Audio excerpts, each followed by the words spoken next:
Surender Gounder for this podcast. This is a kind of a podcast where I was always trying to demystify how can a professional who's no way experienced in the technology, whose degrees doesn't match with in par with the technology which he's working today, and how can he really make sure that he works in that technology?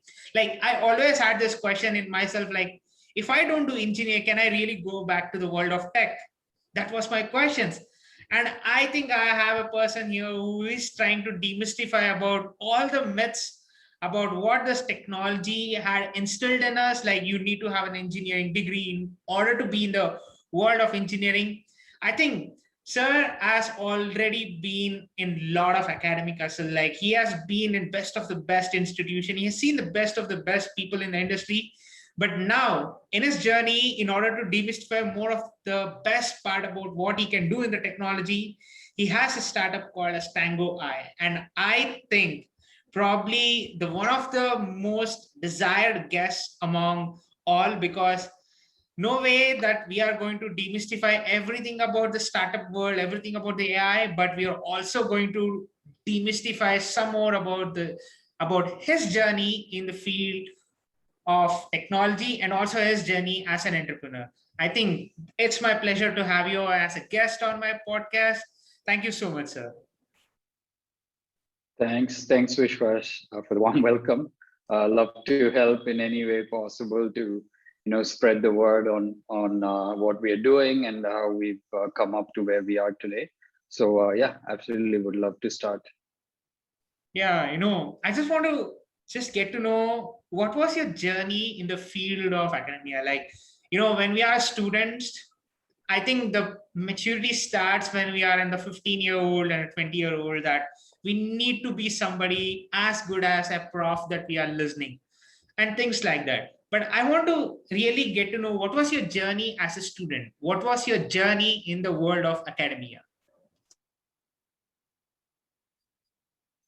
Right. I think you touched upon a few things saying, I went to various schools and colleges. So one thing you missed out is that I actually went to boarding school a lot. So there was a lot of involvement or learning from peers, right? So the environment that you're sort of nurtured in is a co-learning environment where you start to learn from the people around you, even basic things as how do you your laundry, or how do you basic skills, right? So you learn to pick up the best from a lot of the people. And I was fortunate enough to be in a school surrounded by a lot of international folks, so people from across the world came to the school. This is in Singapore and in the US. So I was fortunate enough to be amongst a crowd of people that brought in a lot of various parts of their life and experiences, and we all learned from it, right? We all learned from it. So that was a big plus point. Something that I learned in the process is that people from different backgrounds have different enthusiasm levels, and the go get it approach, or you can do it approach, was sort of instilled at that point in my life very early on, in the 15 years to 20 years, the teenage years. And I think it also helped that I had a family, and especially a father that sort of supported that lifestyle, and that nurtured that thought process through.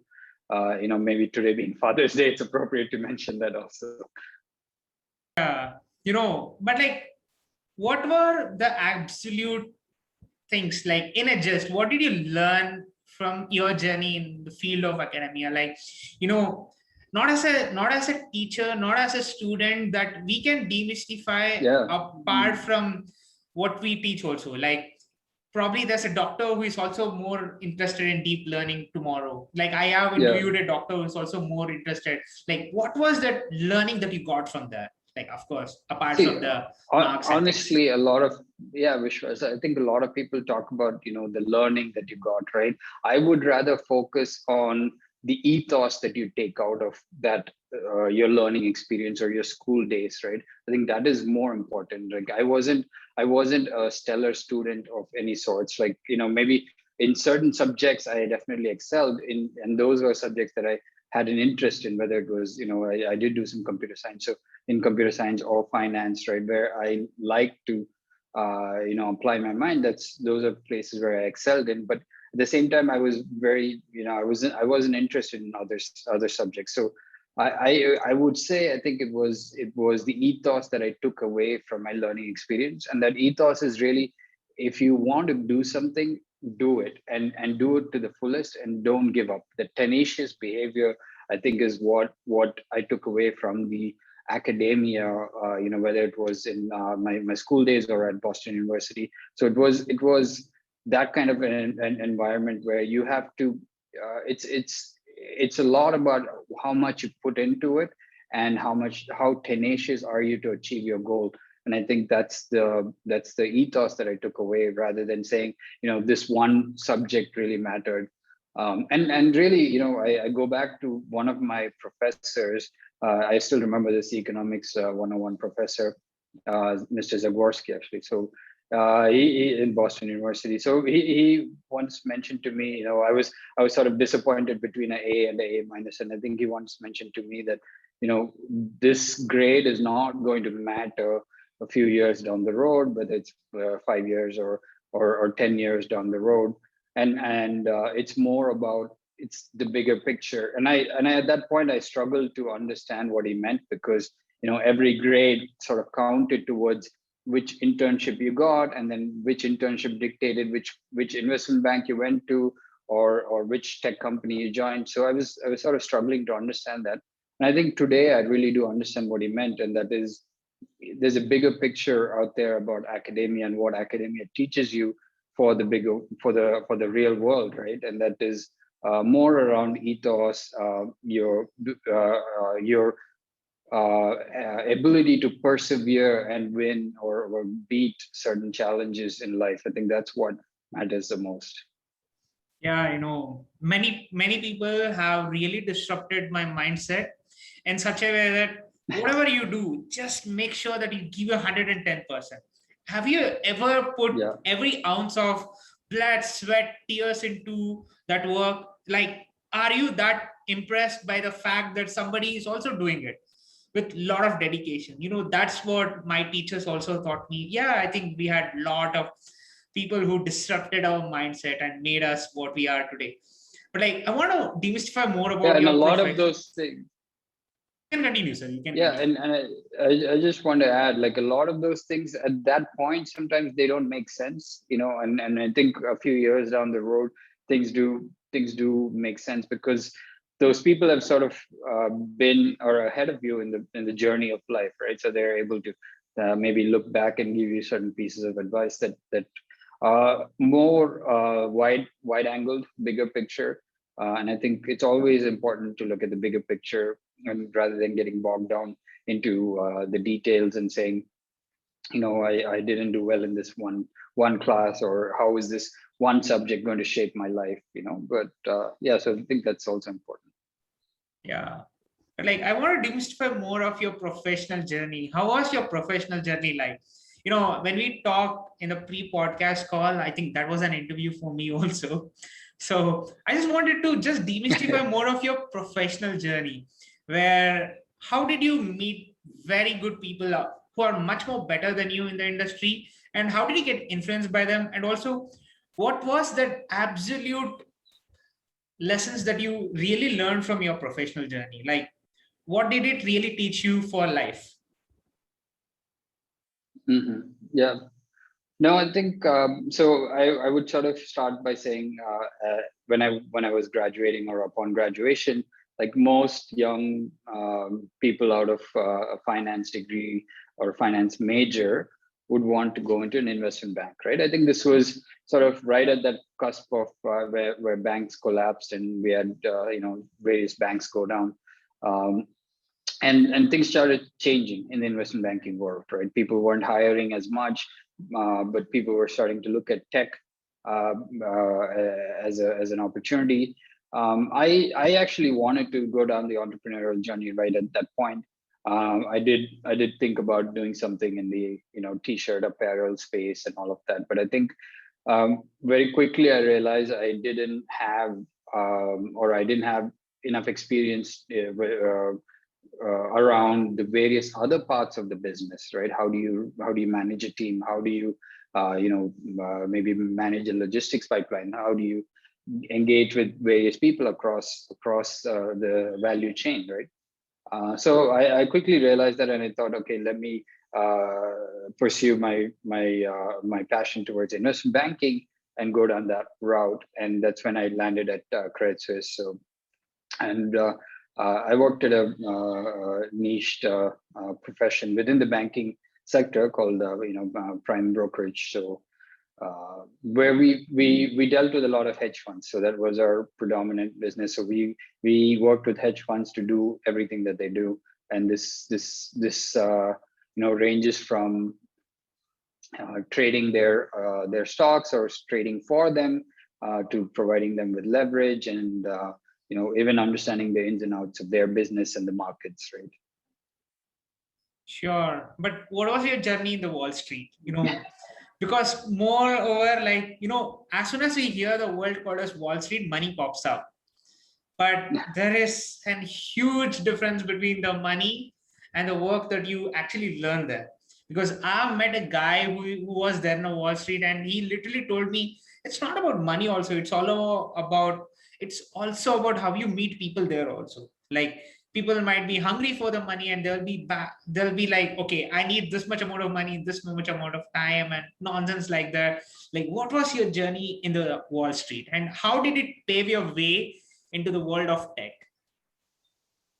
Yeah, no, I think that's my banking experience has a lot to do with my work ethics and ethos and perseverance as well. In the startup world, that's what I brought over. It's more than money, right? It's all about it's about culture. It's about how you interact with people. How are you? How can you be pragmatic even in difficult situations to get things done that are keeping your business running or going to excel your business? How do you work with tough people? All of these things are challenges that I face. So I was lucky enough to have a series of mentors to sort of guide me in saying, okay, pick out the problems that are important or big in nature, and how can you solve for them, right? Like, I had this one mentor who always told me, if people are doing the same task over and over again, then it can be automated, and it should be automated by technology and things like that. So I really joined as a finance person, right? And then I was in an environment, the banking environment at that point was really changing. So there was a lot of involvement of technology. There was people were losing jobs to technology. People were looking at how can you replace manual work with technology, and at the same time, the level of risk taken in these environments had changed. So people weren't taking large bets. People were being a little bit more cautious.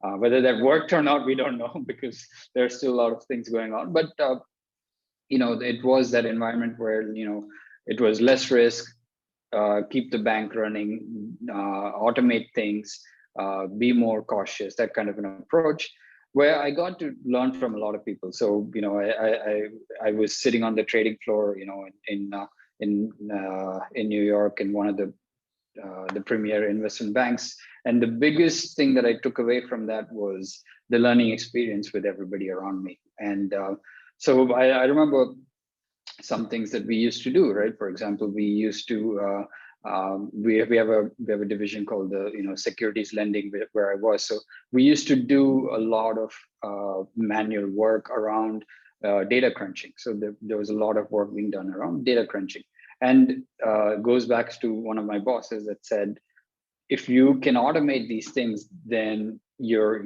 going to get that much time to do other things, and better serve the clients, and better do your trades and things like that. So I started looking at how to use big data, AI, ML. At that time, AI was unheard of, right? So it was more on ML, and also, so that's when I got a little extra computer at my desk, and then built a small server, and it was all learning through experience, and a need was there, right, to try and do something around this thing. So I built a little data lake in my own computer, and then started to try and see how can I predict some trends that were already happening in the markets, and maybe use that to make better decisions about trading stocks.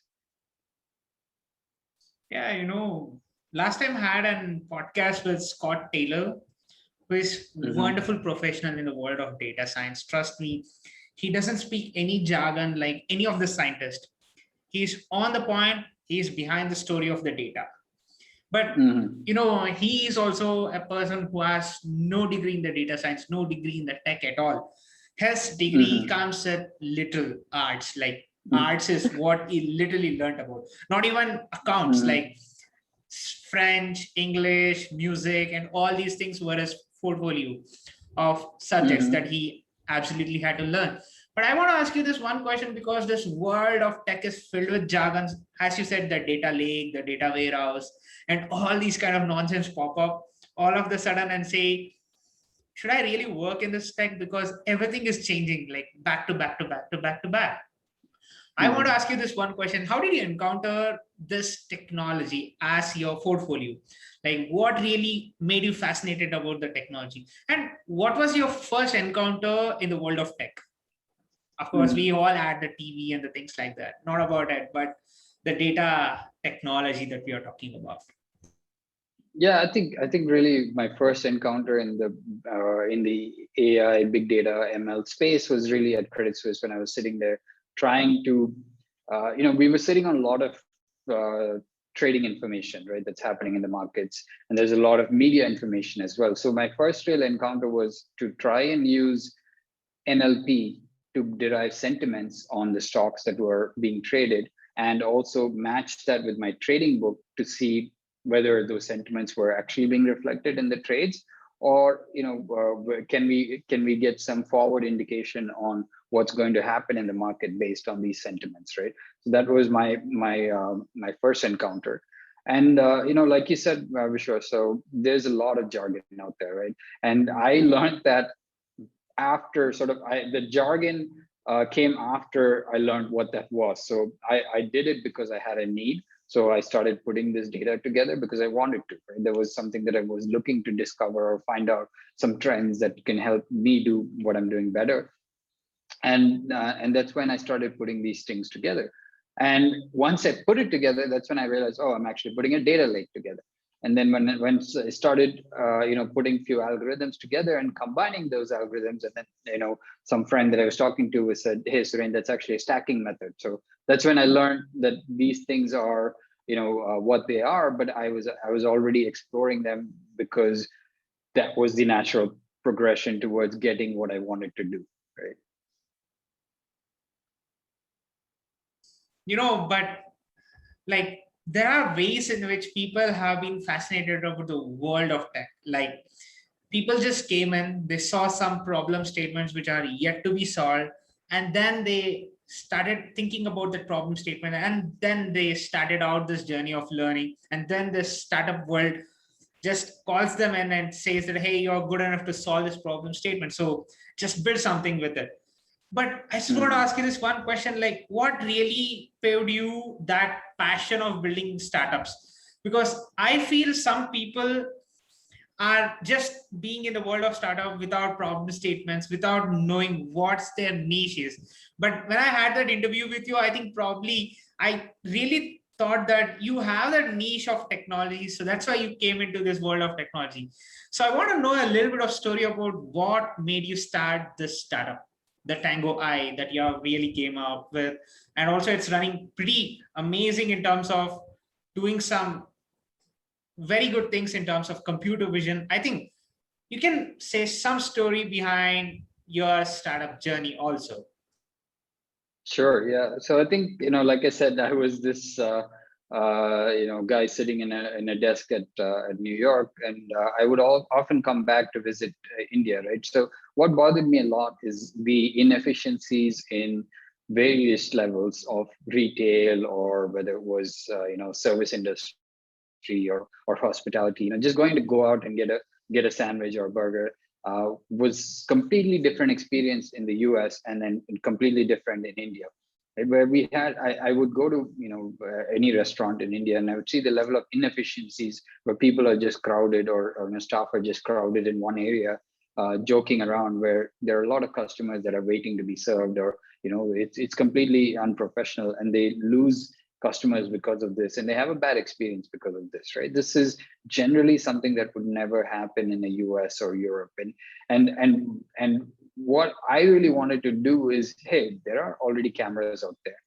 If we could have technology that could be, that could use these existing hardware like cameras and stuff like that, to really tell or alert the managers or the stakeholders about what's actually happening, how poor performance they're giving, maybe there would be an impetus to change, and maybe there will be decisions made to make that service quality better, right? And that's what really prompted me to start Tango Eye, which is completely around vision tech,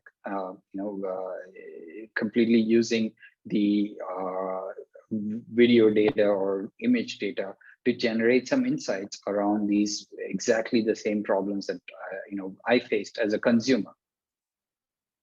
Yeah, but like, do like, everybody wants to start a startup, but somehow we all will get stuck because Yeah. probably due to the pandemic, many people had a lot of ideas of startup, but somehow they delayed it. Somehow they are procrastinating the fact that they have an idea, but they're not able to achieve it. Like, what's the pros and the cons Yeah. of building a startup in the world of AI? Because your journey never started with the world of tech, but you somehow encountered it, and your story began with the technology. Like, what's the pros and cons to the new age entrepreneurs who are budding and who are actually planning to build their own startups or anything? Just wanted to know what's the pros and cons and the absolute hustle that they need to put in order to be sustainable in the world of startups today. Yeah, I think this is a good question, because a lot of people, I do get calls from, I interact with a few college grads and stuff, and I think this point is not enough understood by a lot of those guys. I get a lot of, I speak to a few people, and they're often like, "Hey, I have this cool technology now. I want to be a unicorn, or I want to be a billionaire." They don't understand that there's a lot more to that, right? Technology is one part of the equation, but there's so much more, right? There's so much more to building a startup. And it has to do with, putting a team together, building some early on clients, building some early on traction, getting, whether it's customers who back you or investors that back you, getting that initial backing, and then scaling that up to say, okay, this is my vision now, and this is how I'm going to achieve it, right? And I've been building Tango Eye for the last, I'd say, 3 years now, 2.5, 3 years. It's more than just the product, right? The product is one part of it. The tech is one part of it, but then finding that market fit and demonstrating that market fit, bringing about some few customer success stories with your product, managing a team, scaling out that team, taking that and expanding the market fit, finding some early backers, right? All of this really requires only one key thing, or at least one strong skill set that an entrepreneur needs. And I would say that is, your hustle or your tenaciousness to get things done, right? Because the startup world is full of challenges, and you're going to continue to fail and fail and fail, whether it's small, big, or in any form. But it's going to be failures, right? Even if you think about Tango Eye, there were a lot of failures, small ones, that sort of shaped how we got up and progressed throughout, right? And of course, the pandemic is a big challenge. It has been a big challenge for a lot of startups. But how do you work with that, right? For example, we went from 100% everyone working in the office to now a model where everyone sort of works from home, and we're even exploring hybrid models. And how do you keep the communication and the development ongoing during this process? And our clients are now facing new challenges, like, okay, how do I have a store with social distancing enforced, or How do I enforce mask and PPEs in my within my employee team? So these are things that we are also helping with. So you have to pivot. You have to use challenges to your benefit, and most of all, you have to be tenacious enough to persevere and continue to put in the efforts to get things done. Sure, sure. I can get to know that because it's the world which is more challenging every day because somebody or the other will pop up with some Yeah. solution for some problem statement. That's for sure. But I know this question is not in the questionnaire that we wanted to cover. But like, what do you feel about the deep learning market which is going to be there tomorrow? Because you are from the world of finance. You saw a lot of investment banking and a lot of other companies, a lot of banking institutions actually, which actually play a lot of money and more of, I always say this, venture capitalists prize your efforts. They don't care about your Mhm. valuations. It's just for the stats for the nerds. That's it. Simple as that.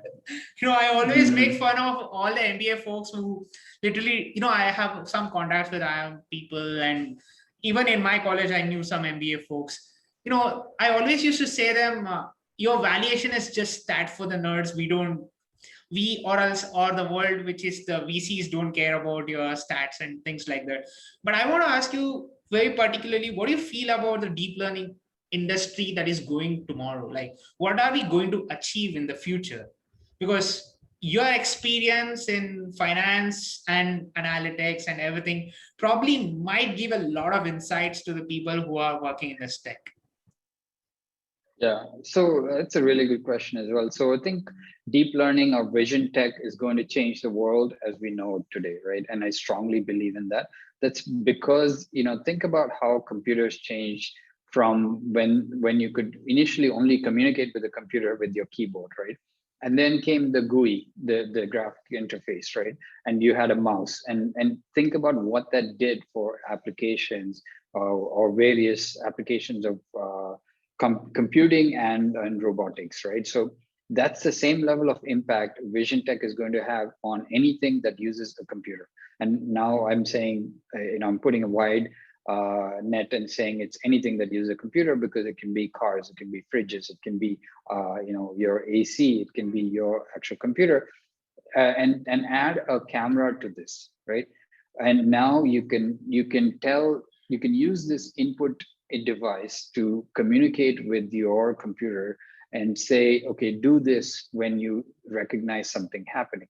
And that to me is mind blowing. That to me, that power of combining visual data to talk and communicate with the computer is powerful. You can derive so much out of that. You can do a lot of groundbreaking things out of that. And it's we're still in the early stages of that technology stabilizing. And at Tango, we're doing exactly that, taking that technology that's in research, that's in academia, and productionizing that. We are saying, okay, there is a model that's talked about, but how can we actually use that for real world applications? And that's exactly the problem that we're solving. And I think this market, I read an article saying, the wave of billion-dollar AI vision tech startups are on the way, and I strongly believe that because it's technology that's going to fundamentally change how we interact with computer devices and how those devices can better serve us. So I think it's going to be an exciting time in the next 5-10 years to see how this technology shapes up the world around us. Yeah, we might come up with many theories like Agile, Scrum, Six Sigma, whatever it is, but until and unless you do it on the production, I think probably that's the way in which we also should be learning instead of nagging by the things like, why didn't this happen on time or why didn't that happen on time. I think, yeah, you gave a lot of insights about the industry, the world of startup, and your academia and the professional journey is absolutely motivating for other people who are new to the world of tech. I think thank you so much, sir, for this amazing podcast on demystifying your journey as an entrepreneur, as a student, as a professional in the Wall Street. And yeah, happy that I did a podcast with you. No, I'm really glad we were able to connect, Vishwas, and I think you're doing some wonderful work connecting. I saw a lot of your podcasts. I think this is going to be helpful for anyone who wants to understand the worlds of AI technology, and I see you're doing work on various other fields as well. So I think it's a wonderful effort. Truly appreciate it. Thank you, sir. Thank you so much.